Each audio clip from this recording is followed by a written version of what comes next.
Hello friends, আজও একটা গুণের নতুন নিয়ম নিয়ে চলে এসেছি। এর আগের দিন আমি তোমাদের গুণে একই ডিজিট দুদিকে ছিল সেরকম গুণ শিখিয়েছিলাম। আজ দেখো বিভিন্ন রকম ডিজিট আছে, কিন্তু নয়েরই গুণ। এদিকে দেখো দুটো, এদিকে তিনটে, এদিকে তিনটে, এদিকে দুটো, এখানে তিনটে, এখানে চারটে, এখানে চারটে, এখানে পাঁচটা, এইভাবে আছে। তো এই অঙ্কগুলো কয়েক সেকেন্ডে আমি কি করে করব না, প্রথমে দেখো 9 বাদে যে সংখ্যাগুলো আছে সেগুলো আগে লিখে দেবো। এই 196 এটা লিখে দিলাম। এবারে কটা নয় আছে? দুটো নয়, তাহলে দুটো শূন্য লিখে দিলাম। এবারে কি করব না, এই 1 9 6টা এখানে বিয়োগ দিয়ে দেবো।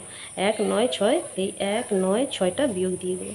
দিলে কি 6 আছে 10 মিলবে 4 দিতে, হাতে রইল 1, 9 10, 10 10 মিলে গেল 0, হাতে রইল 1, 1 1 2, 2 আছে 6 মিলবে 4 দিতে, 9 1। এই আনসার। তোমরা ক্যালকুলেটারে মিলিয়ে নিতে পারো কি হচ্ছে দেখো। এবারে দেখো এই যে 27, আমি 27 লিখলাম।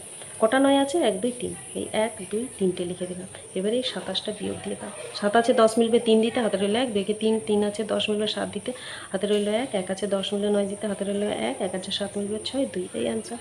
কয়েক সেকেন্ডে হয়ে গেল না? এটা দেখো 5 8 7 9, এখানে 3টে 9 আছে, 3টে শূন্য দিয়ে দাও। এবারে এই পুরো সংখ্যাটা বিয়োগ দিয়ে দাও। কী হবে? 5 8 7 9।